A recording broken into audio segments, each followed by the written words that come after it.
राम कृष्ण हरी राम कृष्ण हरी राम कृष्ण हरी. महाराज, हरिपाठ म्हणजे काय? या हरिपाठाविषयी हे पहिलं प्रवचन आपण आज सांगणार आहोत. हरिपाठ म्हणजे ज्ञानेश्वरीचा जो अभ्यास आहे, ज्ञानेश्वरीमध्ये कर्मयोगाचा जो अभ्यास केलेला आहे, कर्मयोगाच्या ज्या ओव्या आहेत त्या या ओव्यांमध्ये ब्रह्मदेवाने एक कथा सांगितली, जी श्रीकृष्णाने म्हणजे भगवंतानी अर्जुनाला सांगितली. ही सृष्टीची रचना होण्याच्या आधी सुरुवातीला ब्रह्मदेवाने स्वकर्म आणि स्वधर्म म्हणजे काय आणि ते काय करायला हवं या सृष्टीमध्ये आल्यानंतर याच्याबाबत केलेलं विवेचन त्या कथेतून ब्रह्मदेवाने सांगितलं आणि ते भगवंतानी अर्जुनाला सांगितलं. त्या सगळ्या कर्मयोगाचा सार म्हणजे हा हरिपाठ आहे. हरिपाठ हा नित्यकर्माचा एक भाग आहे. नित्यकर्मामध्ये हरिपाठ असायला हवा, यापेक्षा कर्मामध्ये हरिपाठाचंच नामस्मरण असायला हवं किंवा हरिपाठाचा प्रत्येक गोष्टीचा उल्लेख आपल्या कर्मातून असायला हवा, असा खरा अट्टास या हरिपाठाचा आहे. पहिला अभंग महाराज याच्यामध्ये आहे. देवाची ये द्वारी उभा क्षणभरी, तेणे मुक्तिचारी साधी येल्या.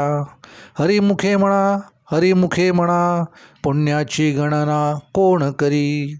असोनी संसारी जीवे वेगू करी, वेदशास्त्र उभारी बाह्या सदा. ज्ञानदेव म्हणे व्यासाची आखुणा, द्वारकेचा राणा पांडवा घरी.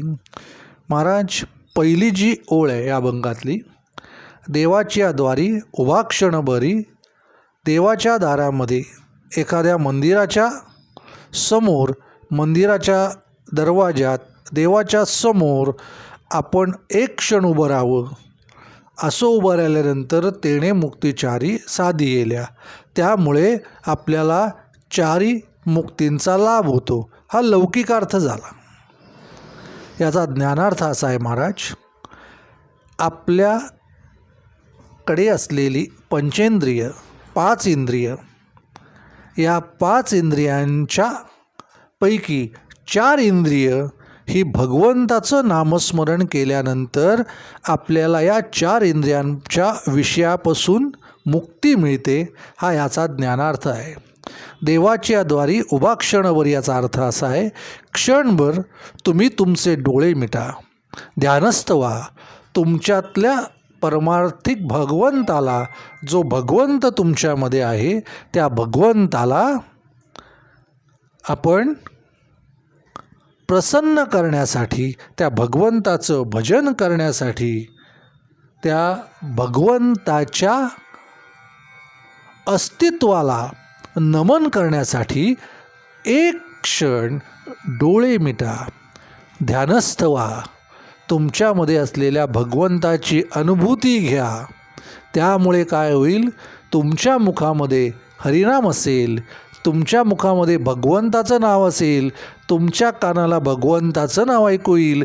तुमचे डोळे बंद आहेत, त्यासमोर भगवंताची मूर्त असेल जी तुमच्यामध्ये आहे. तुमचे हात जोडलेले असतील, जेणेकरून तुमचा कुठेही स्पर्श होणार नाही. तुमच्या चारही गोष्टींमध्ये नाक, कान, डोळे हे बंद असल्यामुळे या विषयापासून तुम्हाला मुक्ती मिळेल. हा खरा त्याचा अर्थ आहे. तेणे मुक्ती चारी साधी येल्या. अशामुळे आपण विषयापासून लांब जाल. इंद्रियाच्या विषयांपासून लांब जाण्यासाठी ईश्वराच्या समोर ध्यानस्थ बसणं हा पहिला भावार्थ या अभंगाच्या पहिल्या वाक्यामध्ये आहे. हरिमुखे म्हणा हरिमुखे म्हणा, पुण्याची गणना कोण करी. मुखाने तुम्ही हरिनाम म्हणायचं आहे. नामस्मरण कशाचं करायचं आहे महाराज? हरीचं नामस्मरण करायचं आहे. हरीचं नाव घ्यायचं आहे, भगवंताचं नाव घ्यायचं आहे. असं केल्यामुळे तुम्हाला मिळणारी पुण्य हे गणनेच्या पलीकडे असेल. अगणित पुण्य तुम्हाला प्राप्त होईल, असा याचा लौकिकार्थ आहे. याचा ज्ञानार्थ महाराज असा आहे, हरिमुखे म्हणा. हरिमुखे म्हणजे हरीचं मुख तुमचं असलं पाहिजे. तुमचं मुख हरीचं असलं पाहिजे. हरिनाम तुमच्या मुखात असलं पाहिजे.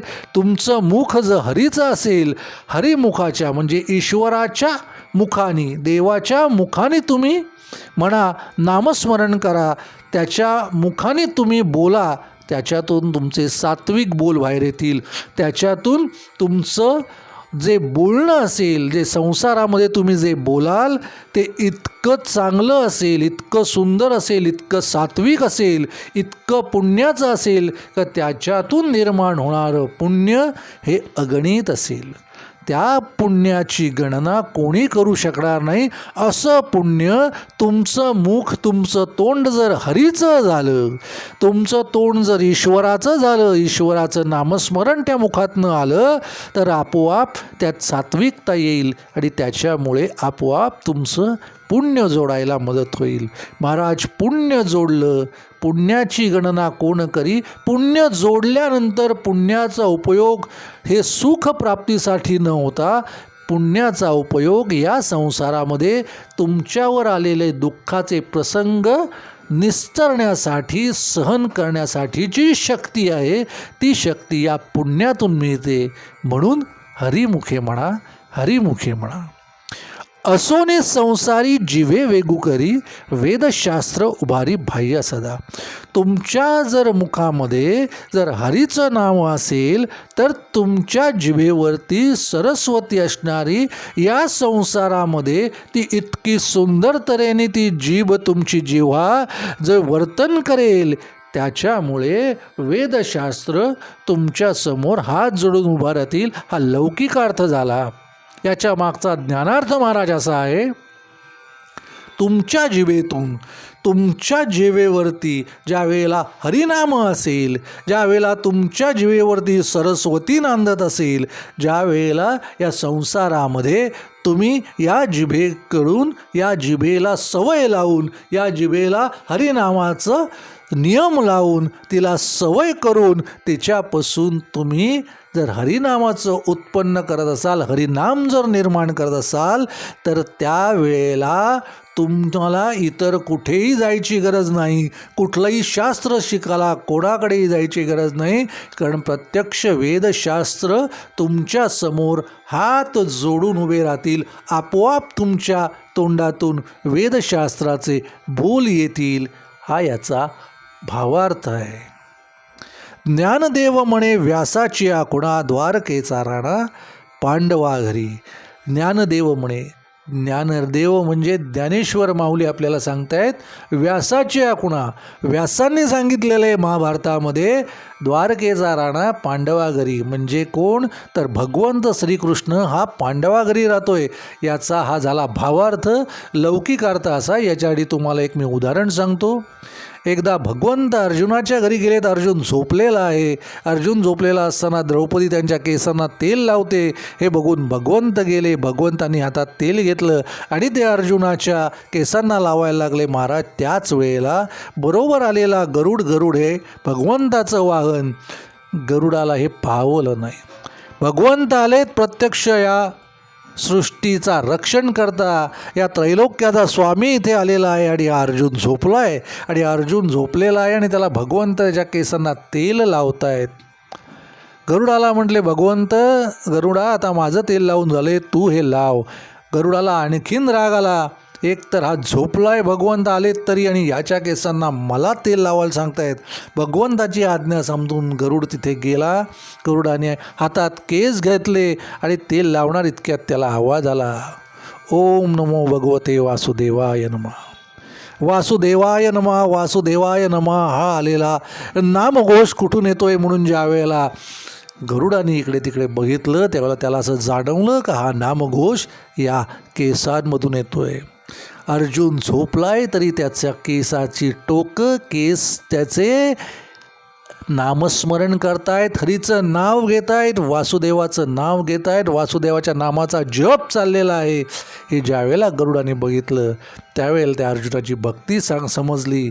तो त्याचा भावार्थ आहे. द्वारकेचा राणा पांडवा घरी या भक्तीसाठी भुकेलेला हा भगवंत हा जरी द्वारकेचा राजा असला, या पंचक्रोशीतल्या सगळ्यात मोठ्या राज्याचा राजा असला, तरी या द्वारकेचा राजा या भक्तीसाठी पांडवांची या घरी त्यांची सेवा करायला जातोय, हा याचा भावार्थ आहे. पुढचा अभंग आहे महाराज, त्यातले पहिली ओळ आहे. चहुवेदी जाण साई शास्त्री कारण 18 पुराणे हरिसी गाती. चहुवेदी 4 वेद, ऋग्वेद, यजुर्वेद, सामवेद आणि अथर्ववेद, हे 4 वेद. चहुवेदी जाण साई शास्त्री कारण 6 शास्त्रांमधली धर्मशास्त्र, अर्थशास्त्र, कामशास्त्र, मोक्षशास्त्र ही जी शास्त्र आहेत, या शास्त्रांचं हे कारण 18 जी पुराणं आहेत हरिसी गाती. या सगळ्यामध्ये हरीचं गुणगान आहे, हरीचं नामस्मरण आहे. हे हरीच्या भगवंताच्याच कथेचं अनुकरण करतात. भगवंतांनी सांगितल्या गीतार्थाचाच लौकिक या पुराणांमध्ये आहे. हा झाला लौकिक अर्थ. आणि याच्यातला भावार्थ महाराज असा आहे की 4 वेद, 6 शास्त्र आणि 18 पुराणं या सगळ्यांमध्ये केवळ आणि केवळ हरीचीच भक्ती आहे, भगवंताचीच भक्ती आहे, याच्या पलीकडे काहीही नाही. हा याचा भावार्थ आहे. मंथुनी नवनीता तैसे घे अनंता, वाया व्यर्थ कथा सांडी मार्गू. मंथुनी नवनीता म्हणजे आपण घुसळल्यानंतर जसं लोणी येतं, तैसे घे अनंता. काय घुसळायचं आहे महाराज? चहुवेदी 4 वेद, 6 शास्त्र, 18 पुराणं एकत्र करून जर घुसळली, तर त्यातून जे लोणी येणार आहे किंवा त्याच्यातून जे बाहेर येणार आहे, तैसे घे अनंता. ते कोण बाहेर येणार आहे? तर त्याच्यावरती तरंगणारे ते फक्त हरीचं नाव आहे, हरीचं नाम आहे. हरिमुखे म्हणा, हरिमुखे म्हणा. तो अनंत, तो भगवंतच यातून बाहेर येणार आहे. वाया व्यर्थ कथा सांडी मार्ग. अरे वेड्या, हा जो काही कथेचा मार्ग आहे, ज्या काही कथा सांगितलेल्या आहेत, या कथांमधून मांडण्याचा जो मार्ग आहे, तो मार्ग सोडून दे. या सगळ्या ज्या कथा आहेत ह्या सोडून दे. त्यातून काय घे? फक्त आणि फक्त हरीचं नामस्मरण करण्याचंच फक्त तू घे. हरीचं नामस्मरण कर. हा भावार्थ झाला महाराज. एक हरी आत्मा जीव शिव सम, वाया तू दुर्गमान घाली मन. एक हरी आत्मा, तुझा जो आत्मा आहे तोच प्रत्यक्ष हरी आहे. जीव शिव सम, जीव आणि शिव म्हणजे जिवंत असताना आणि प्रत्यक्ष मृत्यूनंतर या दोन्ही वेळेला केवळ आणि केवळ भगवंतच तुझ्यामध्ये आहे आणि भगवंतच तुझा अधिपती आहे. वाया तू दुर्गमान घाली मन. हा जो दुर्गम हा जो शब्द याच्यामध्ये आलेला आहे महाराज, तो तुम्ही भूतप्रेत, जादूटोणा, वशीकरण किंवा अशा ज्या काही काळ्या जादू आहेत, यांच्यामुळे निर्माण होणारे जे भोंदू बाबा आहेत, चमत्कार करून गंडवणारी जी लोक आहेत, ह्याला दुर्गमा म्हटलेलं आहे. ही दुर्गम विद्या आहे. ही अत्यंत काळी जादू आहे, काळी माया आहे. याच्या नादी तू लागू नकोस. असं कुठलंही या सृष्टीमध्ये अस्तित्वात नाही. हे अत्यंत खडकाळ, दुर्गम म्हणजे ज्या ठिकाणी कोणीही पोचत नाही असं असणारं जे ज्ञान आहे, असं जे काही दुर्गम असं हे जादूटोणा किंवा भूतप्रेत, संबंधादी, करणी, वशीकरण ह्या ज्या सगळ्या गोष्टी आहेत, या दुर्गम आहेत. यांच्या नादाला तू लागू नकोस. भोंदू बाबाला तू लागू नकोस.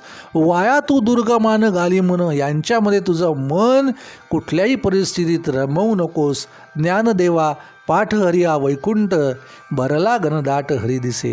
ज्ञानदेवांचा जो पाठ आहे, हरिपाठ आहे, हाच खरा वैकुंठ आहे. आणि याच वैकुंठामध्ये भरला घनदाट हरी. घनदाट म्हणजे जसं जंगल असतं, घनदाट जंगलामध्ये जसा प्राणवायू मिळतो महाराज, तो जो प्राणवायू तुम्हाला जो मुबलकरित्या मिळतो, तसा जीवनाचा हा जो प्राणवायू आहे, भक्तीचा जो प्राणवायू आहे, तुमच्या मनाला समाधान देणारा जो प्राणवायू आहे, तो म्हणजे हरी आहे. आणि हा हरी हा या वैकुंठरूपी या हरिपाठामध्ये तुम्हाला भरभरून मिळेल. अगदी घनदाटपणे तो हरी त्याच्यात या वैकुंठामध्ये तुम्हाला दिसेल. ह्या दुसऱ्या अभंगाचा हा महाराज भावार्थ आहे. सत्व, त्रिगुण सार, निर्गुण हे सार, सारासार विचार हरिपाठ. त्रिगुण असार, निर्गुण हे सार, सारासार विचार हरिपाठ. त्रिगुण म्हणजे सत्व रजतम या 3 गुणांनी आपली प्रकृती बनली आहे महाराज. या 3 गुणांची असलेली प्रकृती, याच्यापासून उत्पन्न होणारे स्वभाव आणि याच्यापासून निर्माण होणारे आपल्या इंद्रियांचे कर्म, निर्गुण हे सार. निर्गुण म्हणजे भगवंत हे केवळ यातलं सार आहे. आपली प्रकृती, आपले 3 गुण, त्यातून निर्माण होणारे हे आपले स्वभाव आणि त्यातून निर्माण होणारं इंद्रियांची कर्म, याच्या पलीकडे निर्गुण म्हणजे जो दिसत नाही तो म्हणजे भगवंत.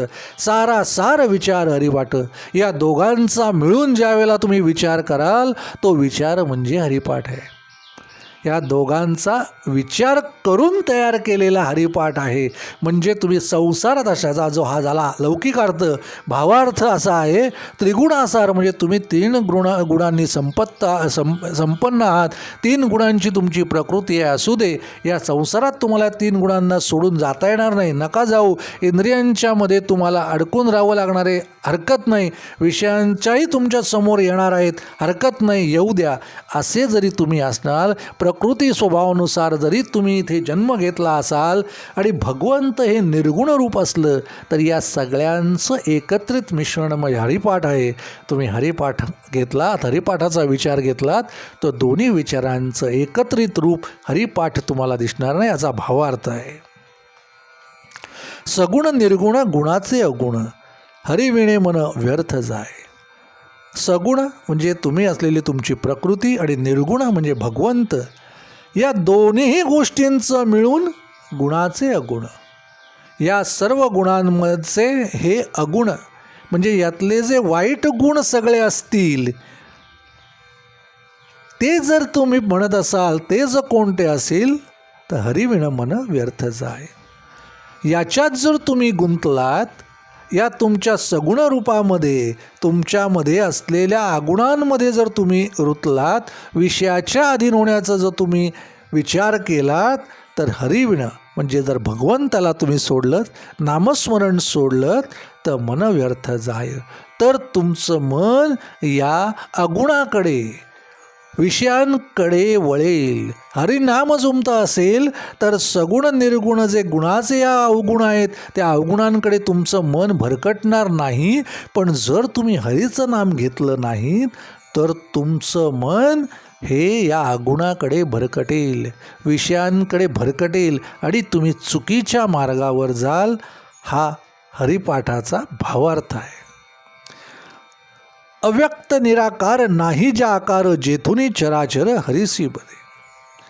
अव्यक्त निराकार विचार करण्यासारखी गोष्ट आहे महाराज. ज्याच्या ठिकाणी कुठलाही आकार नाही, नाही ज्या आकार, सृष्टीच्या निर्माणाच्या आधीपासून ज्या वेळेला इथे कुठलाही आकार नाही, जो निराकार आहे, जो अव्यक्त आहे म्हणजे दगड.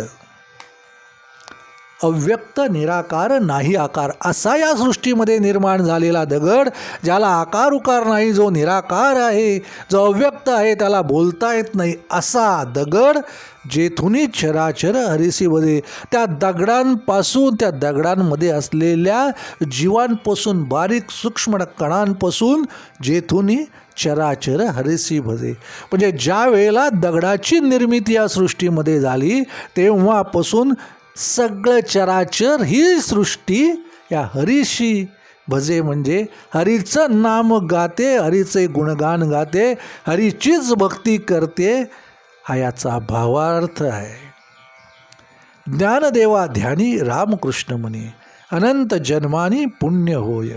ज्ञानदेवा ध्यानी, ज्ञानदेवाचं स्मरण करावं, रामकृष्ण मनात ठेवावा आणि अनंत जन्माचं पुण्य होय. म्हणजे जर तुम्ही तुमच्या मनामध्ये, म्हणजे जर तुम्ही ज्ञानेश्वरी वाचलीत, जर तुम्ही हरिपाठ नित्य नियमाने जर तुम्ही रोज म्हटलात, हरिपाठावरचं प्रवचन जरी तुम्ही ऐकलत, एक अभंग जरी हरिपाठाचा तुम्ही म्हटलात, तरी त्यातून रामकृष्ण हा तुमच्या मनामध्ये आपोआप निर्माण होईल. रामकृष्ण तुमच्या शब्दांमधून आपोआप जन्माला येईल.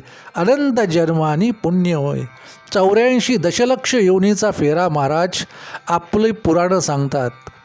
हा जन्म झाल्यानंतर 84 दशलक्ष गांडूळ, किडे, मुंगी, डोंगळे, पक्षी, पशुपक्षी, प्राणी या सगळ्यांच्या योनीतून जन्माला आल्यानंतर आपल्याला भगवंताचं नामस्मरण करण्यासाठी हा मनुष्य देह, त्रिगुणात्मक हा आपल्याला दिलेला देह, सगुणरूपी दिलेला देह भगवंत सेवेसाठी दिलेला आहे.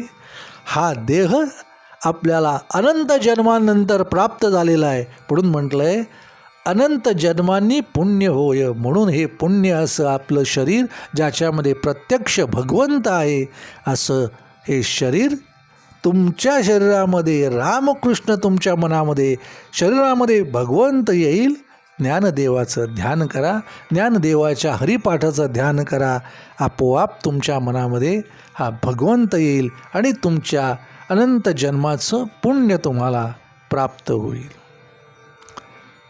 भावे विण भक्ती, भक्ती विण मुक्ती, बळे विण शक्ती बोलू नये. लौकिकार्थ भावे विण, भाव असल्याशिवाय भक्ती होऊ शकत नाही महाराज. भक्ती विण तुम्हाला या सृष्टीतनं मुक्ती मिळू शकत नाही. आणि बळे विण शक्ती, तुमच्या अंगात जर बळ नसेल तर त्या शक्तीविषयी तुम्ही बोलणं हे चुकीचं आहे. हा लौकिकार्थ झाला. भावे विण भक्ती, कोणतंही दैवत, कुठलाही देव हा तुमच्या मनामध्ये जर भाव नसेल तर तो तुम्हाला ती भक्ती तुमची नाही.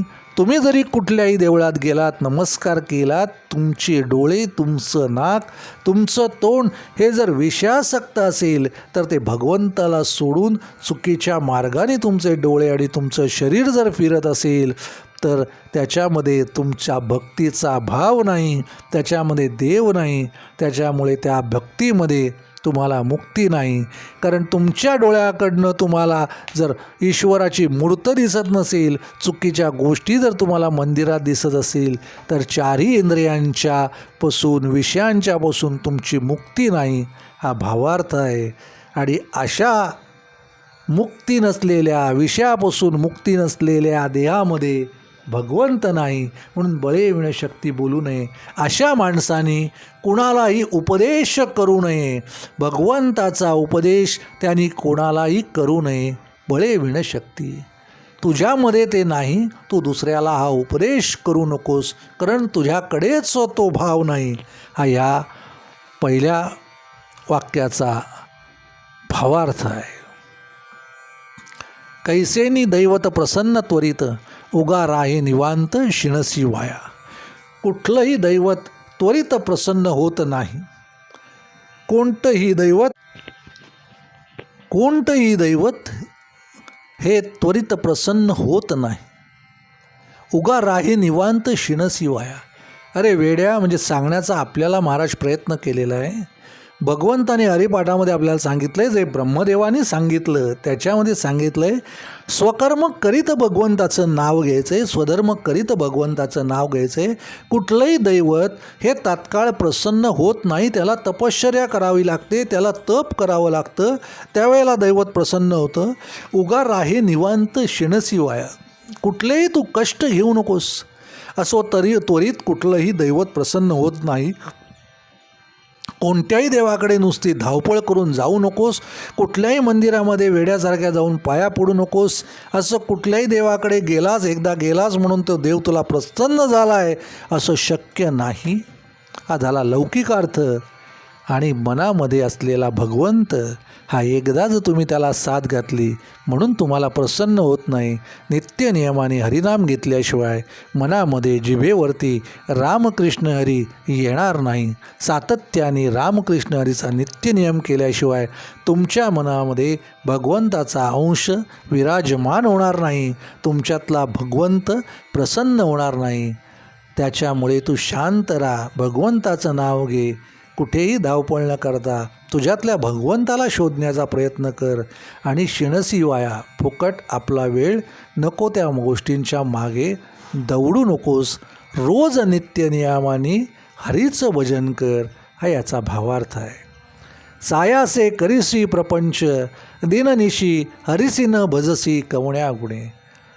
सायासे करीसी प्रपंच दिननिशी, रोज अत्यंत मेहनत करून तू हा प्रपंच संसाराचा गाडा ओढतोयस, या सृष्टीमध्ये जगण्याची धडपड करतोयस. हरिसी न भजसी कवण्या गुणे. अरे पण हरिसी न भजसी म्हणजे हरीचं तू नामस्मरण करत नाही, हे कवण्या गुणे म्हणजे तुझ्या कोणत्या गुणाचं रूप आहे सांग मला. असा कुठला गुण आहे ज्या गुणामुळे तू हरीशी भजत नाहीस. अरे वेड्या, म्हणजे ह्याचा हा झाला लौकिक अर्थ. भावार्थ असा आहे, रोजच्या रोज तू तुझं स्वकर्म कर, स्वधर्म धर आणि कुठल्याही कारणाशिवाय, कोणत्याही हेतूशिवाय, प्रपंचातल्या कुठल्याही आशेशिवाय, कोणत्याही लोभाशिवाय हरीचं भजन म्हण. फक्त हरीचं भजन म्हणण्यासाठी केवळ आणि केवळ हरीचं नामस्मरण कर. इतकंच काम तू दिवसभर प्रपंचामध्ये राहताना, संसाराचं गाडा ओढताना, संसाराची सुखदुःख उपभोगताना केवळ आणि केवळ शांत मनाने फक्त आणि फक्त हरीचं नामस्मरण कर. मुखामध्ये हरिमुखे म्हणा, हरिमुखे म्हणा, इतकंच भजन कर. ज्ञानदेव म्हणे हरिजप करणे, तुटेल धरणे प्रपंचासे. ज्ञानदेव काय सांगतायत आपल्याला या हरिपाठामधून, रोजचा रोज जर तू हरिजप केलास नित्य नियमाने, तुझ्या मुखादे हरीचं नाम असलं तर प्रपंचामध्ये असलेली सुखदुःख याच्या पलीकडे तू जाशील. कोणत्याही गोष्टीमुळे, कोणत्याही झालेल्या प्रसंगामुळे तुझं मन चित्त विचलित होणार नाही. मग सुख असलं तरी तुला दुःख होणार नाही आणि दुःख असलं तरी तुला त्याच्यामध्ये सुख दिसणार नाही. सुख दुःख, दुसऱ्याचं दुःख बघितल्यावर मला सुख मिळालं तरी ते पाप आहे. माझं सुख दुसऱ्याला आवडून सांगितलं तरी ते पाप आहे. माझ्या सुखाचा गाजावाजा नाही, माझ्या दुःखाचा गाजावाजा नाही. कुठल्याही गोष्टीमध्ये मी भगवंताचं नाव घेतोय. काहीही घडलं तरी मी भगवंताचं नाव घेतोय, भगवंताचं चिंतन करतोय. मनातला देव, मनातला भाव, मनातली भक्ती मी जिवंत ठेवली आहे. माझ्यात भगवंत आहे, त्याचं नामस्मरण करणं हे माझं काम आहे. इतकंच मी करायचं असं हरिपाठ सांगतं. हे 4 अभंग आपण या प्रवचनात घेतलेले आहेत महाराज. एक अभंग आहे, त्या अभंगाची एक ओळ आहे. हरीचं भजन कसं करावं, हरीचं भजन करण्याची एक पद्धत महाराज तुम्हाला सांगतो. ती एक ओळ अभंगातली अशी आहे. ओळ आहे, परिमळाची धाव भ्रमर घेई, तैसी तुझी गोडी लागो मज. परिमळाची म्हणजे सुगंधाची ओढ जशी त्या भुंग्याला लागते, सकाळ होता क्षणी भुंगा त्या परिमळाच्या फुलांच्या सुगंधाच्या मागे धावत सुटतो. तो त्या फुलाभोवती ज्याच्यामध्ये तो सुगंध आहे तिथे जात असतो. अनेक वेगवेगळ्या फुलांच्या सुगंधासाठी हा भ्रमर, हा भुंगा वेडा आहे. तसं देवा, तुझ्या असलेल्या स्थानांमध्ये, तुझ्या भक्तीमध्ये, तुझ्या नामस्मरणाचं ओढ, तुझ्या नामस्मरणाचं वेड मला लागू दे, असं आपल्याला हरिपाठ सांगतो. हरिपाठ आपल्याला सांगतो नामस्मरण करा, हरिमुखे म्हणा. बाकी कुठलाही इतर वेगळा धर्म, वेगळी गोष्ट घेण्याची गरज नाही, हे आपल्याला सांगितलेलं आहे. याच्यातून महाराज नामस्मरण कसं करावं, याची सुरुवात कशी करावी आजपासून, हे मी तुम्हाला सांगतो. ऐका, कोणत्याही गोष्टीमध्ये आपण साध्या साध्या गोष्टीमध्ये नामस्मरण करण्याची सवय आपल्याला लावू शकतो. पहिली सवय, फोन आल्यानंतर आपण ज्या वेळेला हॅलो म्हणतो त्याऐवजी आपण समोरच्या माणसाला रामकृष्ण हरी म्हणा. फोन ठेवताना रामकृष्ण हरी म्हणा, आपोआप नामस्मरण होईल. समोर माणूस दिसला, नवीन कोणी घरात आलं, हात जोडून रामकृष्ण हरी म्हणा, आपोआप नामस्मरण होईल. वेगळं नामस्मरण करण्याची गरज नाही. ही पद्धत, हा नियम स्वतःच्या मुखाला, स्वतःच्या जिभेला लावून घ्या, आपोआप नामस्मरणाची सुरुवात होईल. महाराज, इथपर्यंत आपण या 4 अभंग बघितलेत. पुढच्या प्रवचनामध्ये आपण या हरिपाठाचे पुढचे अभंग बघणार आहोत. तोपर्यंत राम कृष्ण हरी, राम कृष्ण हरी, राम कृष्ण हरी. राम